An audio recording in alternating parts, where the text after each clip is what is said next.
Good afternoon, everybody.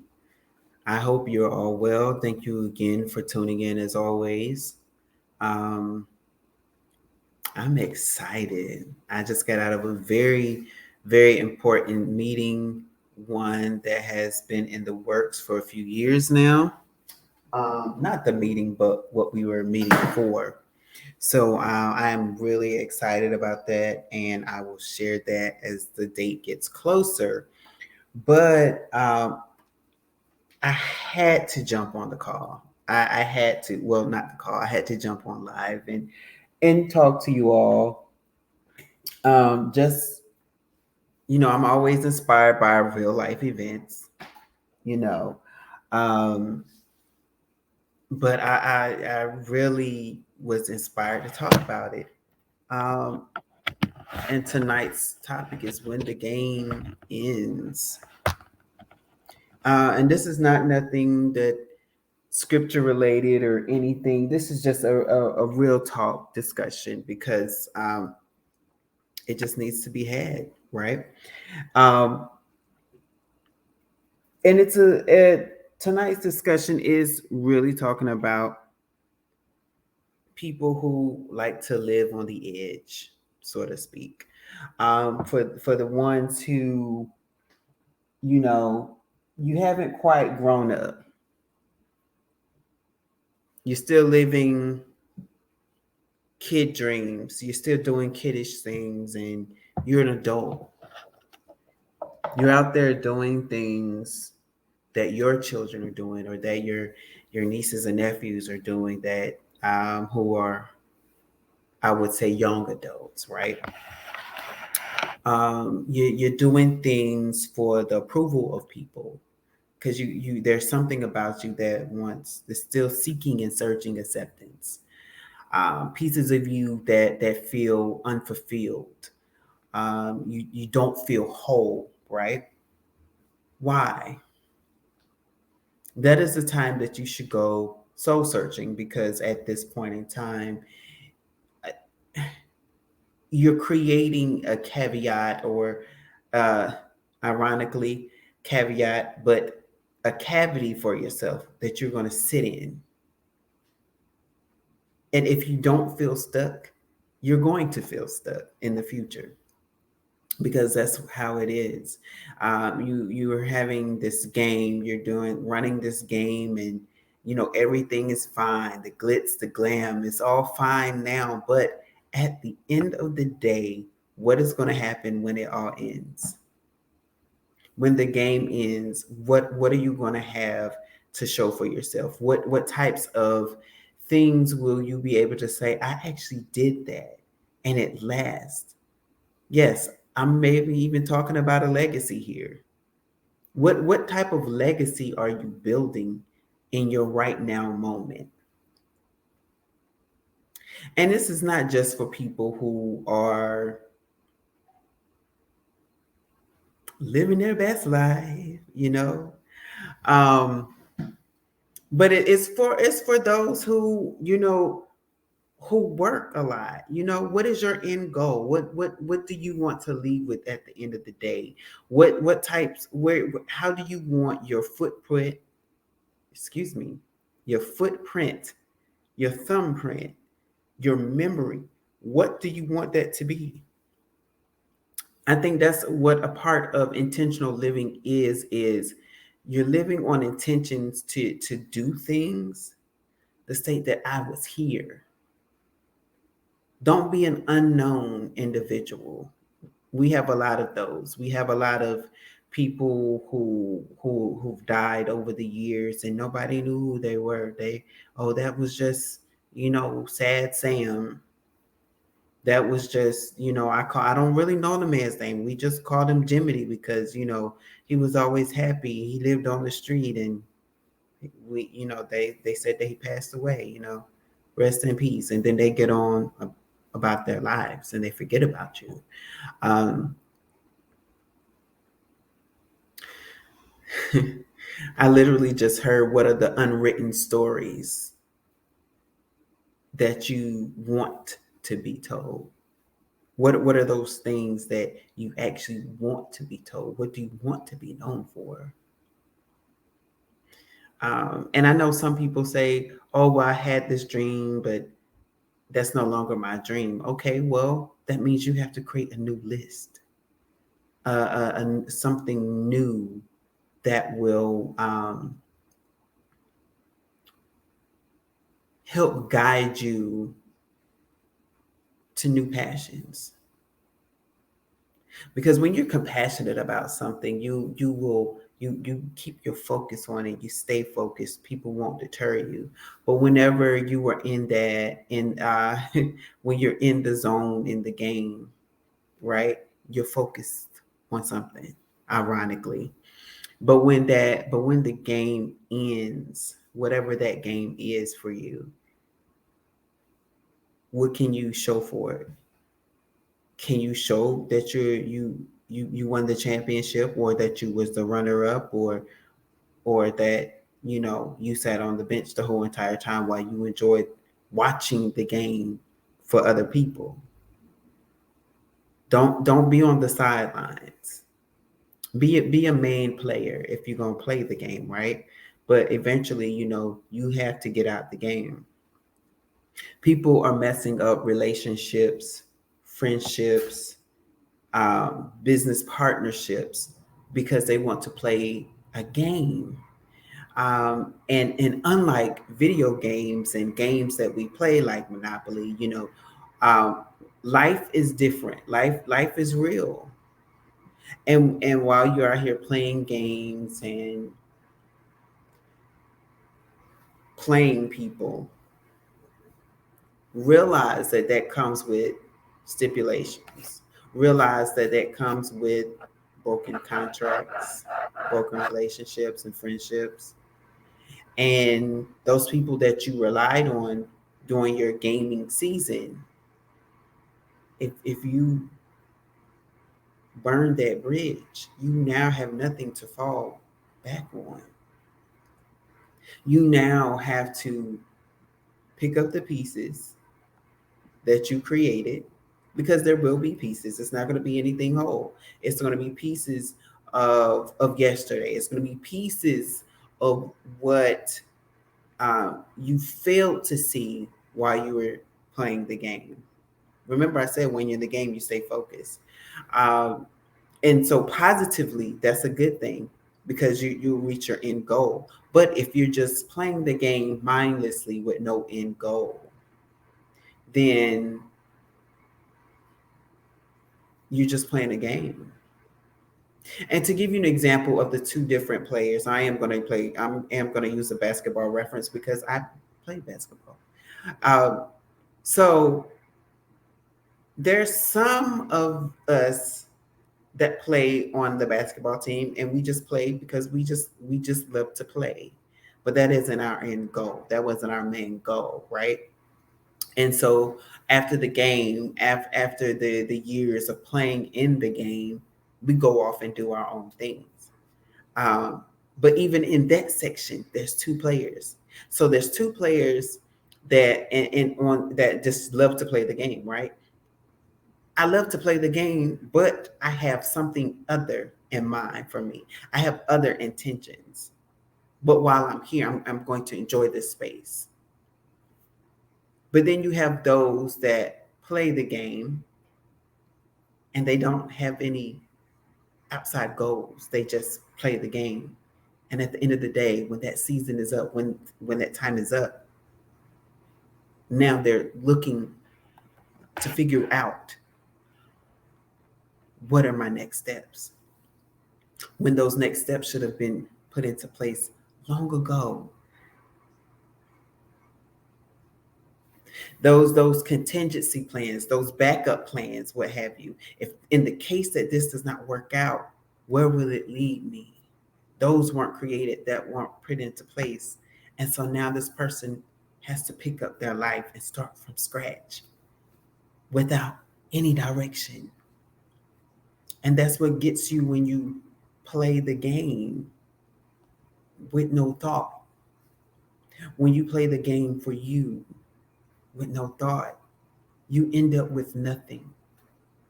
And the pastor that I grew up under, he used to always say, "Nothing from nothing leaves what? Nothing," and that is true. If you don't have anything while you're in the game to put in, and don't have a passion or a drive or a vision or a goal, why, when at the end of that game, when there's nothing left at the end of the game, you're going to be left with nothing. But for those that put in, at least if it's not for the love of the game, something, we have an end goal. Yes, I'm including myself with that because for this example, I played the game, right? The basketball game, but that wasn't my end goal. But I had a goal. So I came with something. So now let me tell you about the other basketball player who played the game for the love of the game, but also had an end goal in mind. This person goes off to college and play ball. This person also get drafted by the NBA or a private, basketball league, and they continue to play basketball because the game was their goal, right? And they're going to continue the game. And with that comes different perks for the game. And for those players, that's a positive thing. If the game is literally what you've been aiming for, if the game will benefit you more so than anything else, then it was meant for you to be in the game, right? And so a lot of people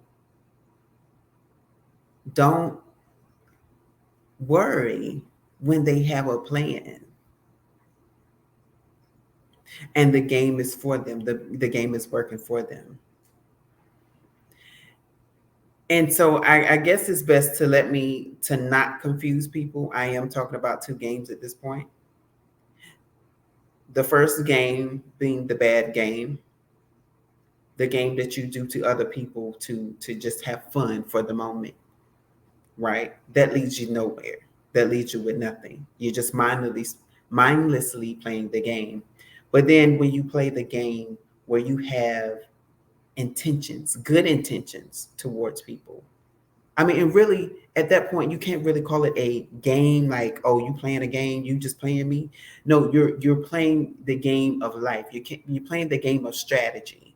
You're strategically doing things because that is the path that you want to go in and the path that you're set forth to do. But when it comes to relationships, you do things genuinely. You're not playing people's emotions, their finances.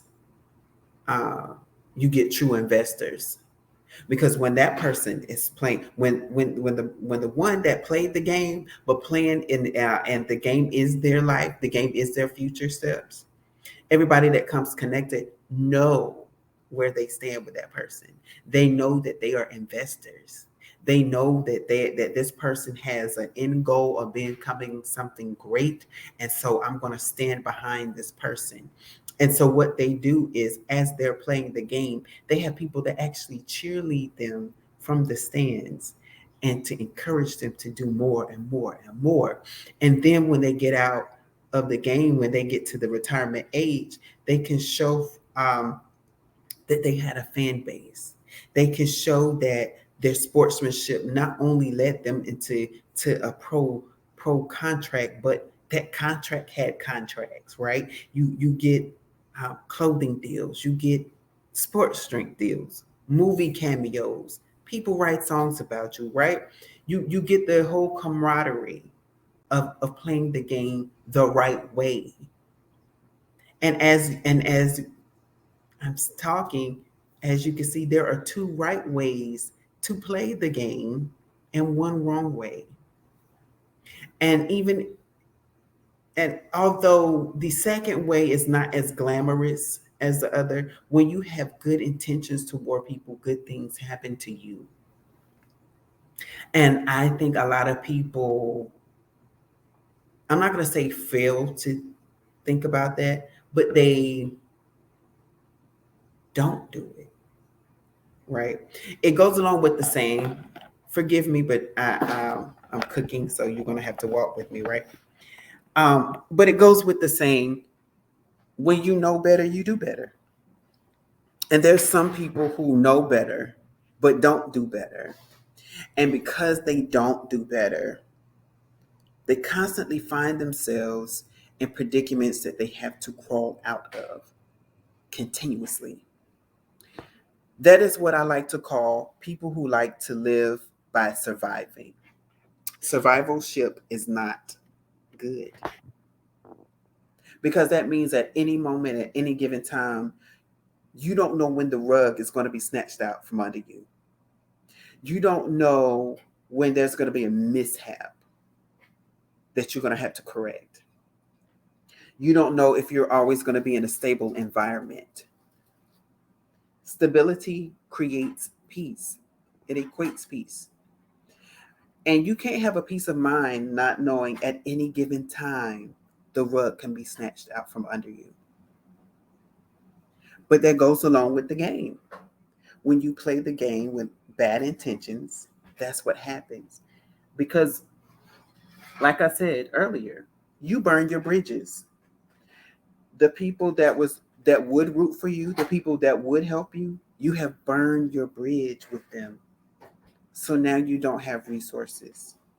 So now you have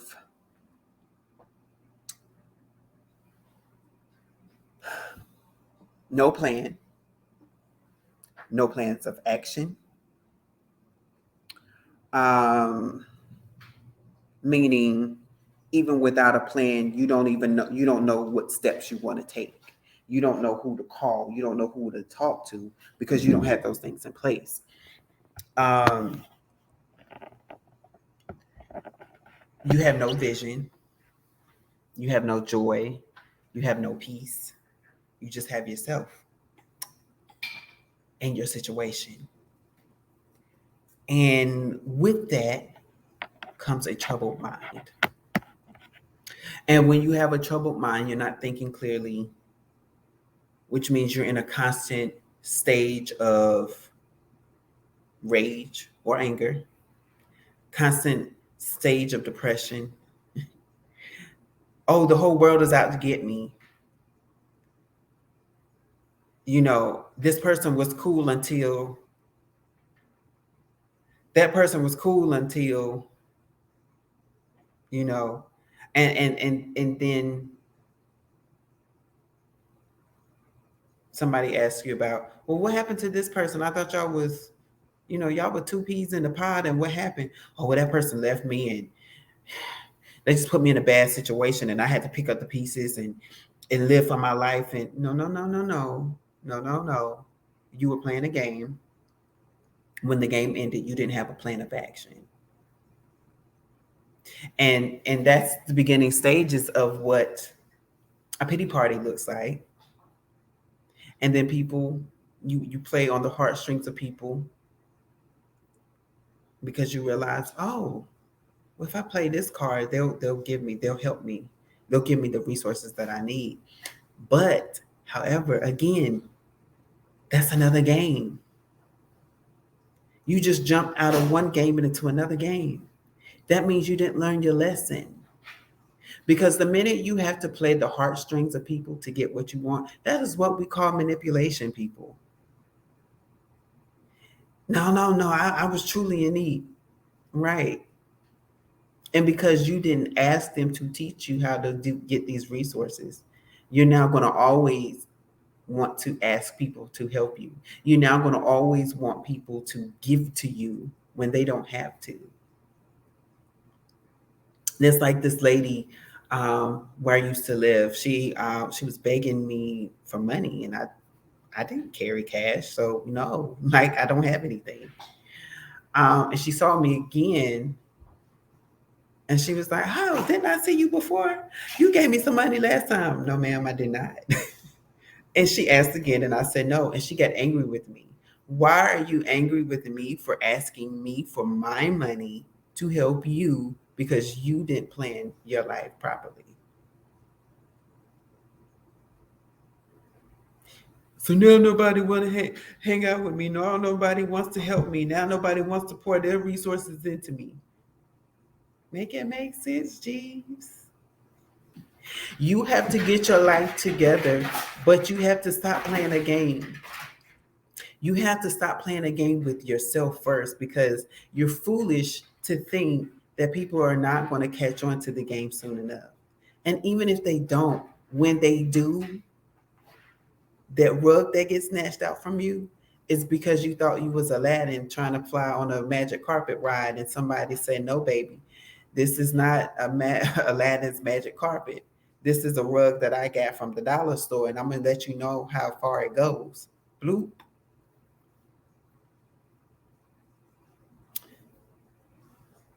And you constantly live this way, and people constantly live this way, and then they call manipulation. And it's funny when the manipulator gets manipulated, because that's when, as they say, what goes around comes around. Because what happens is this person plays the game so much that God is like, okay, let me show you, let me put somebody in your life that pulls a you on you. And then that's when it becomes devastation. That's when the light bulb goes off. And that's when you realize that everything that you have been doing, the game that you have been playing, has officially come to an end. And now you have no choice but to change. And I'm giving you this information because there are some people that will watch this and you know that you're playing a game.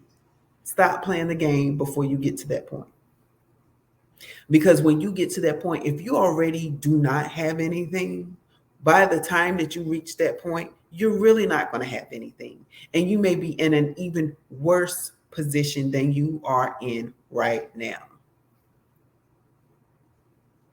If you're somebody living on somebody's couch and you don't have your own place and you're playing games with that person, baby, that's a dangerous spot to be in.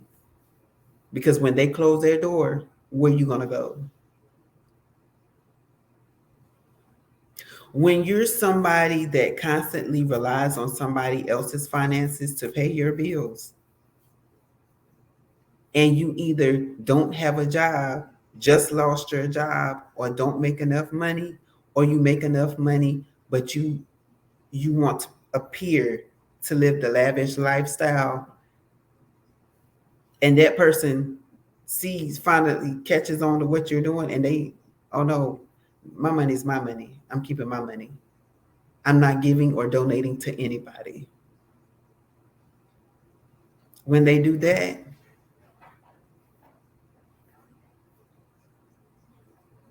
you're not going to have anything. And for those that was trying to appear to live the lavish lifestyle, now you got to figure out how you're going to go on these lavish trips that your friends have planned. Now you got to figure out how you're going to keep up with the Joneses, which, by the way, you shouldn't do. You should never compare your life to anybody. You should never try to want to have anybody else's life. Live the life that God gave you. I rejoice when I see other people getting blessings. No matter how rich they are, or if they went from rags to riches, I'm just like, oh, I can't wait till I get to that part. I can't wait till my situation gets a little bit better and I can say, ooh, I remember when. I remember the work that I did, right? But also it's rewarding to do the work. It's rewarding to play the game of strategy and not the game of games. Because when you play the game of strategy, you look back over your life, over what you've done, and you realize that you've developed some skills, some healthy skills, mind you. Um, you don't want to, at the end of the day, say, what kind of skills can I put on my resume? And all you have is manipulation, lies, and deceit. Like, that's not going to get you anywhere. Now, granted, you can tell somebody, man, I can sell water to a well. You probably could. But when they ask you for your resume, when they ask you for references and you don't have it, baby, they're not gonna hire you. And you're gonna be yet in another stuck position. And although I'm talking about that in a job space, in life, when you're having a conversation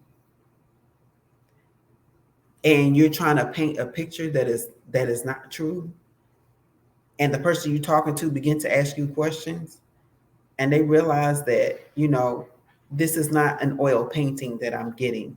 This is watercolor. And this is not what I want. And they move from you. And what you thought was going to be a sure plan is no longer a sure plan because of lies and deceit.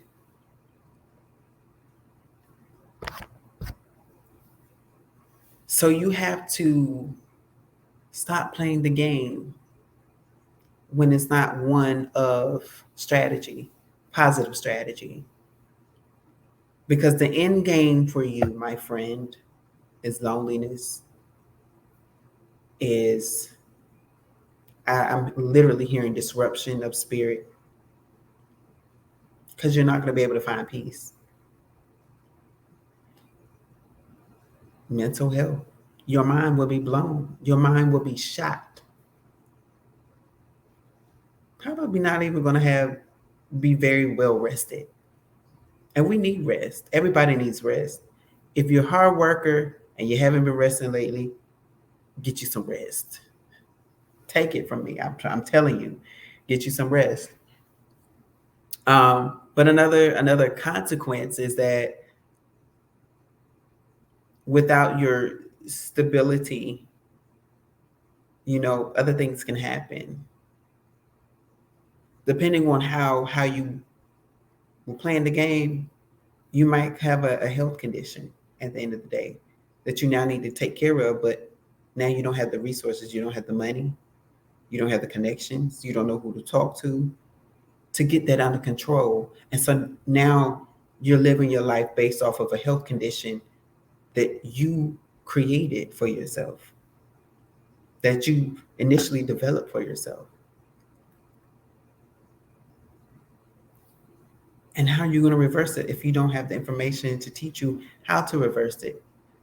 And yes, there's some things medication can help, but ultimately the healing is in a complete lifestyle change. But because you were playing games too much and you didn't take notes or notice, now you got to start from scratch to figure out, how can I live a healthier lifestyle? How can I go from being a diabetic to being a healthy person again? Where did my life turn? Well, I didn't realize I was putting too much junk in my body and I became a diabetic. And that's for the ones who develops diabetes because of unhealthy choices. Because I know that there's different stages and different ways that people can be diabetic. And although I'm talking about diabetes, it's not the only health condition that can be developed based off of poor choices because people want to play games. So to my game players out there, this playing a game just to play the game, I ask you now to assess yourself and see what changes you need to make now, so that at the end of the day, you have played the game and not the game has played you. Because that's essentially what's happening. You're playing the game so much that it backfires. And when it backfires hard. So this is all for tonight. But I definitely wanted to talk on this because yeah, it's becoming a real problem in our communities. Men and women are doing it. And if you have kids, and I will say this real quick before I leave. If you have kids, know that your kids are watching you. They may not know exactly everything that you're doing, but they got enough knowledge and getting the gist that they are picking up on it. And they will start developing that same habit.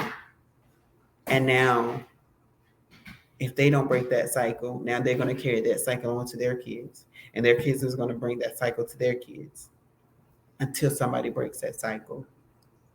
So I ask you, I'm not begging you and pleading you, but I'm going to ask you to go ahead and break the cycle now so that you can change your situation, so that you can change the situation of your children. You all be blessed and you have a good night.